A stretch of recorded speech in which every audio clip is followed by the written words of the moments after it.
ஓம் சாந்தி. அவ்யக்த முரளி 21/11/1984. அவ்யக்த பாப்தாதா, மதுபன். இன்றைய முரளியின் தலைப்பு திவ்ய தரிசன மூர்த்தி. திவ்ய தரிசன மூர்த்தி.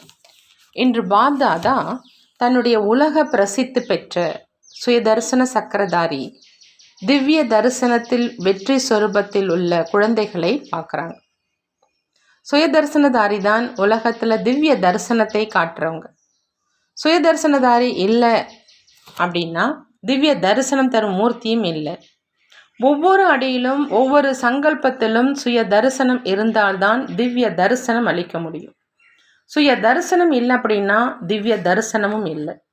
சுய தரிசன ஸ்திதியில் ஸ்திரமாக இருக்கிறவங்க நடக்கும் போதும் இருக்கும் பொழுதும் இயற்கையான உருவில் நம்முடைய திவ்ய சங்கல்பம், திவ்ய திருஷ்டி, திவ்ய வாக்கு, திவ்ய செயல் ஆகியவற்றின் வாயிலா அந்நிய ஆத்மாக்களுக்கும் திவ்ய மூர்த்தியினுடைய அனுபவம் ஏற்படுத்துவாங்க.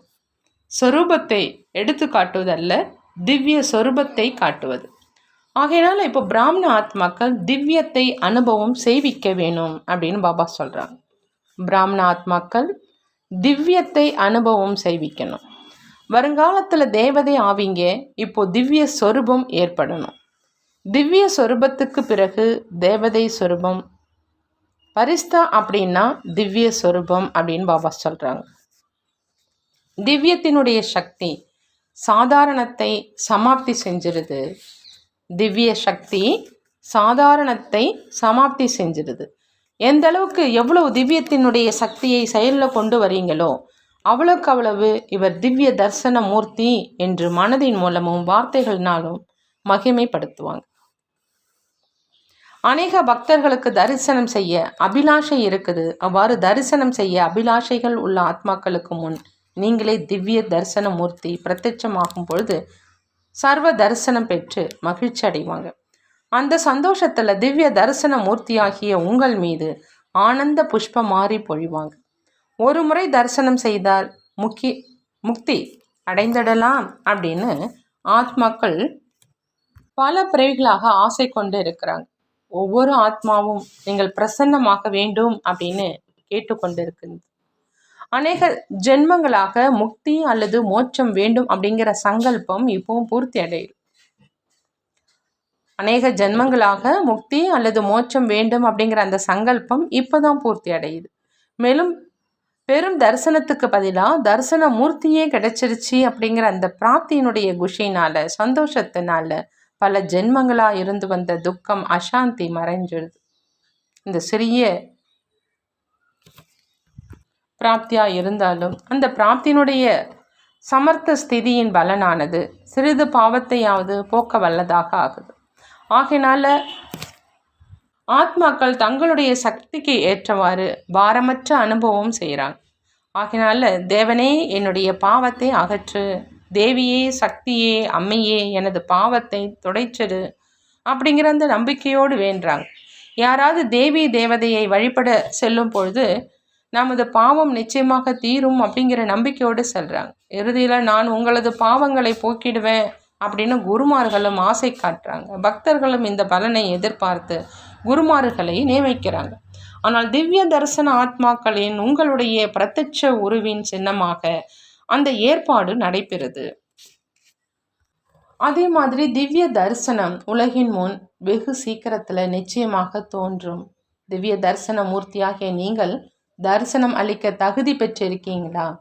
சர்வ அலங்காரங்களும் பூர்த்தியாகி விட்டதா அப்படின்னு உங்களை நீங்களே கேட்டுக்குங்க அப்படிங்கிறாங்க பாபா. பாபாவுக்கு சமமா பாவத்தை அழிக்கும் சொர்பத்தில் நிலைச்சிருக்கீங்களா? பாவத்தை நீக்குபவராக மாறுறீங்களா?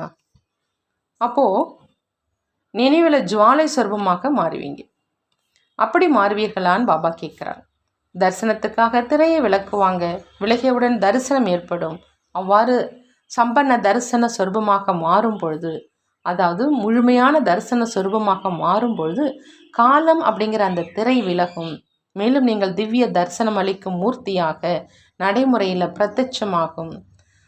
தரிசன மூர்த்தி சம்பன்னம் ஆவதற்கான அலங்காரத்தை இன்னுமா செய்து கொண்டு இருக்குது? சதா சம்பன்னமாக இருக்கும் சொர்பத்தினால்தான் தரிசனம் ஏற்படும் அப்படின்னு பாபா சொல்கிறாங்க. அதே மாதிரி நீங்கள் தயாராகிட்டீங்களா, இல்லை இனிமேல் தான் தயாராகணுமான்னு கேட்குறாங்க. இல்லை சமயம் வரும்போது தயாராகிடலாம் அப்படின்னு நினைக்கிறீங்களா? இந்த இறுதி நேரத்தில் நீங்களே தயாராகி கொண்டிருந்தால் எவ்வாறு தரிசன மூர்த்தியாக முடியும்? அவ்வாறானால் அது தன்னுடைய பரிவர்த்தனைக்காக இருக்குமே அல்லாது விஸ்வத்திற்காக இருக்க முடியாது. இறுதியில் உங்கள் புகழ் விஸ்வ கல்யாணக்காரியா இல்லை வெறும் சுய கல்யாணக்காரியான்னு பாபா கேட்குறாங்க. சுய கல்யாணக்காரியோடு விஸ்வ கல்யாணக்காரியாகவும் இரட்டை காரியம் செய்வதால் தான் இரட்டை மகுடதாரியாக முடியும்.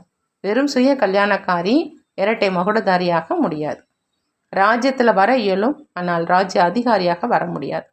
காலத்துக்கேற்ப இப்போ உங்களுடைய முயற்சி தீவிரகதியில் முன்னேறட்டும். காலமும் வேகமாக போகுது. இப்போ நினைவு சக்தி தீவிரகதியில் செல்லட்டும். இப்போ சாதாரண சொர்பத்தில் இருப்பதனால எப்பொழுதாவது எங்காவது குழப்பத்தினால துன்புறீங்க. சக்திசாலியான நினைவு என்னும் பட்டியலில் இருந்து கொண்டிருந்தால் பாதுகாப்போடு இருப்பீங்க. சேவையிலும் குழப்பங்களுக்கு அப்பால் இருங்க. சேவையிலும் கூட என்ன ஏது உன்னுடையது என்னுடையது என்பது வந்தால் குழப்பங்கள் ஏற்படும். ஆகையினால குழப்பங்களுக்கு அப்பால் இருங்க. சேவையிலும் சுய கௌரவத்தை இழக்காதீங்க. சேவையிலும் சக்திசாலியான நினைவு இல்லாட்டினா அந்த சேவையிலும் வெற்றி குறையும். அதோடு தனக்கும் மற்றவங்களுக்கும் குழப்பம் அதிகமாக இருக்கும். பெயருக்காக சேவை செய்யாமல் செயலுக்காக சேவை செய்யுங்க. சக்தி சம்பன்ன சேவை என்பது இதுதான். நெருக்கடியான சமயம் போகுது. ஸ்தூல ரூபத்தில் பாதுகாப்பு அளிக்கும் சாதனமாக இராணுவம் விளங்குவது போல சூட்சமத்தில் நினைவின் சக்தி தான் பாதுகாப்பு அளிக்கும் சாதனம். நினைவு சக்தியே சர்வ அஸ்திரங்களுக்கும் அதாவது ஆயுதங்களுக்கும் அதை சுற்றிலும் இருப்பதை போன்று பாதுகாப்பு சாதனம். அதனால் சதா தனக்காகவும் சேவை ஸ்தானத்துக்காகவும் பிரவருத்திக்காகவும் பாடசாலைக்கு வருகின்ற மாணவருக்காகவும் நினைவு என்னும் சக்தி சுரூப விருத்தியை வாயு மண்டலத்தில் ஏற்படுத்துங்க. இந்த சமயத்தில் சாதாரண நினைவு பாதுகாப்பு அளிக்கும் சாதனமாக இருக்க முடியாது. மாயனுடைய பல உருவங்கள் வாயுமண்டலத்தில் ஏற்படுத்தும் குழப்பங்களால் சாதாரண நினைவில் இருப்பாங்க, மிகவும் துன்புறுவாங்க. அதனால்தான் இப்பொழுது எல்லா குழந்தைகளுக்கும் பாப்தாதா எச்சரிக்கை அளிக்கிறார். சக்திசாலி நிலையில் வாயுமண்டலத்தை அமைக்கிங்க.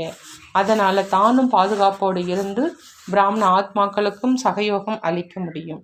மேலும் அந்நிய ஆத்மாக்களுக்கும் உங்களுடைய சாந்தி சக்தி சகயோகம் ஆகியவற்றை அளிக்க முடியும் அப்படின்னு பாபா சொல்கிறாங்க. புரிந்ததான் கேட்குறாங்க.